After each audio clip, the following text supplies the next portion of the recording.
Another weekend has come and gone, and with it, another U.S. presidential nomination contest. I'm Carl Azus. Thanks for watching CNN 10. Like the state of Nevada, South Carolina decided not to hold a Republican nominating contest this year.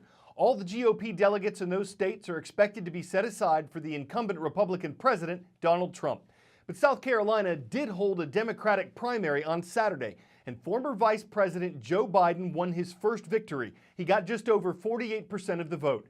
U.S. Senator Bernie Sanders from Vermont won about 20%, and they were the only two candidates awarded delegates from this state.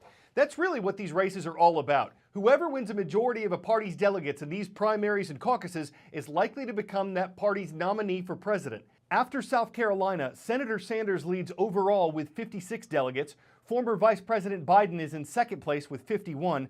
Former South Bend, Indiana Mayor Pete Buttigieg was in third place. U.S. Senator Elizabeth Warren from Massachusetts and U.S. Senator Amy Klobuchar from Minnesota rounded out the top five.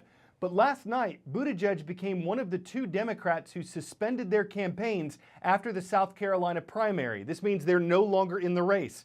The other is former investment manager Tom Steyer, who did not win any delegates in South Carolina despite his third place finish there. So there are now 6 Democrats still in the race, and tomorrow's a big day in the nomination process. It's called Super Tuesday because 14 states and 1 U.S. territory are all holding contests at the same time. Most of them will be for Democrats and Republicans, and they could really help establish a Democratic frontrunner or two, while President Trump is all but certain to win for Republicans. 10-second trivia. In terms of sales, which of these U.S. retailers is biggest? Costco, Amazon, Kroger, or Walmart? Despite Amazon's growth, Walmart does more than 3 times Amazon's sales every year. In U.S. business news, it can be easy to focus on store closures going on around the country. Family Dollar, Fred's, GNC, and Sears each closed hundreds of shops last year, but Aldi, Dollar General, and Five Below opened dozens or hundreds of stores of their own. It's becoming clear that online sales and physical store sales are not always inversely proportional. America now browses with browsers, window shopping with Windows. Web watchers say more merchandise is available on cyber shops than ever before. A lot of major retailers are coming to the web in a big way. It's a story that almost doesn't need an introduction. The explosive growth of online shopping and the death of brick-and-mortar stores. America's vibrant consumerism of yesterday went digital. The internet's biggest draw, convenience. And so in 2019, when more than 9,300 retail stores closed, many feared that a retail apocalypse was in full swing. Some experts call it a retail apocalypse. 2019 marked one of the worst years in a decade for brick-and-mortar stores. Those store closures marked a nearly 60% uptick from the previous year. Concerning? Yes. But if you look a little closer, you'll see a few names that dominate the list. Payless alone accounted for about a quarter of the closures after it filed for bankruptcy. Other bankrupt retailers like Sears, Fred's, Gymboree, and Charlotte Russe also fill the list. There's a certain amount of mismanagement going on that's caused the so-called retail apocalypse, oftentimes because of a leveraged buyout, some kind of private equity situation that saddled them with a lot of debt. The important thing is that the pie is growing. Retail sales are increasing. The reality of the matter is that almost 90% of retail sales occur in a store. The problem with the retail apocalypse narrative is it assumes online shopping is bad for brick-and-mortar stores. As online shopping grows, in-store shrinks. In reality, the two can be complementary. While it used to be that customers' entire shopping experience happened in-store, today it's more of a hybrid, in-store and online. For example, roughly 2/3 of consumers say they've researched a product online before shopping for it in store. The flip side is also true. These are online retailers. When they open a physical store, the online sales also increase. So the physical store acts as marketing for the website. Consumers are also taking advantage of other hybrid options, like ordering online and then picking up in store. When given the option, more than 70% of consumers say they've tried in-store pickup. For companies like Target, that type of same-day pickup and delivery alone drove 80% of the company's growth in the third quarter of 2019. It's actually getting difficult to even measure what is an online sale versus what is an in-store sale. Yeah, I think we're actually going to get to the point where we have to get away from this notion that they're even two separate things.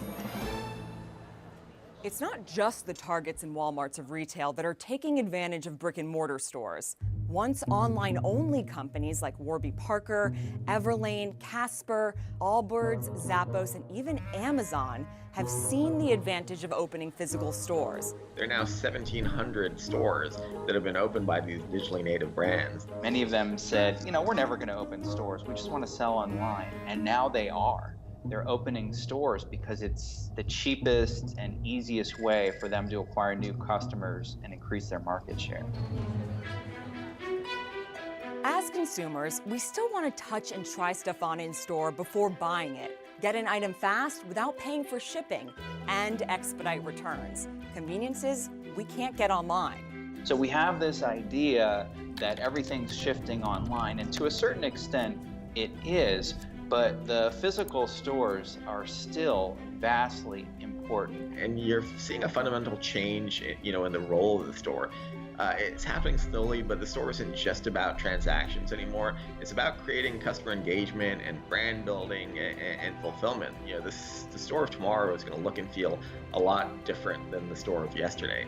So maybe the term apocalypse is getting thrown around a bit too much. A better term? Evolution. As our shopping habits evolve, brick and mortar stores may just be as important as ever.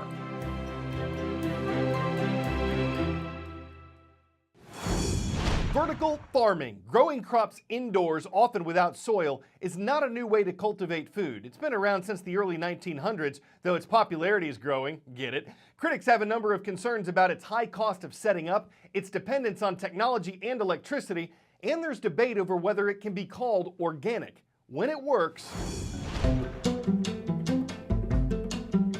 Square Roots is our urban farming company. Each one of these shipping containers, we have our young farmers farm them, and they'll generate upwards of 3 to 5 acres of the equivalent product you can grow outdoors.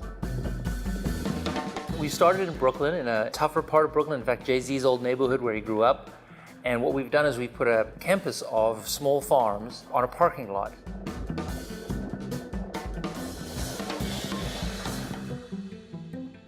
We used 10 times less water, and we're able to give the plants exactly the nutrients they need. We're also located right by the grocery stores, and so there's virtually no transportation costs. At Square Roots, we focus on basil, mint, chives, herbs. It makes a lot of sense for our technology today. And then over time, it'll really be every vegetable you can imagine.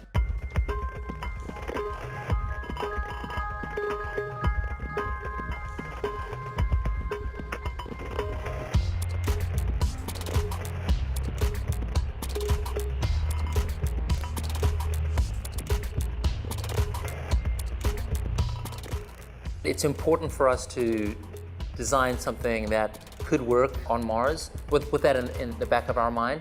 But our primary goal is real food to cities across America to start, and then eventually the world, and then eventually other worlds.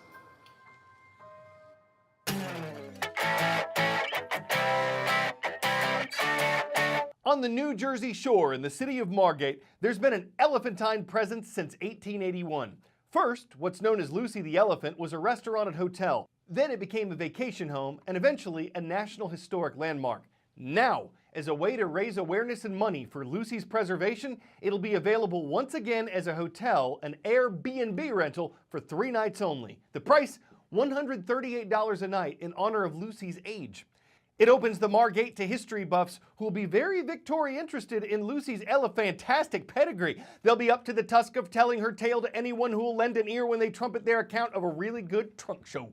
I'm Carl Azus, and though I don't personally choose the schools we mention on CNN 10, I love shouting out places like the Memphis Academy of Science and Engineering. It's in Memphis, Tennessee, and folks there subscribed and left a comment on the most recent show on our YouTube channel.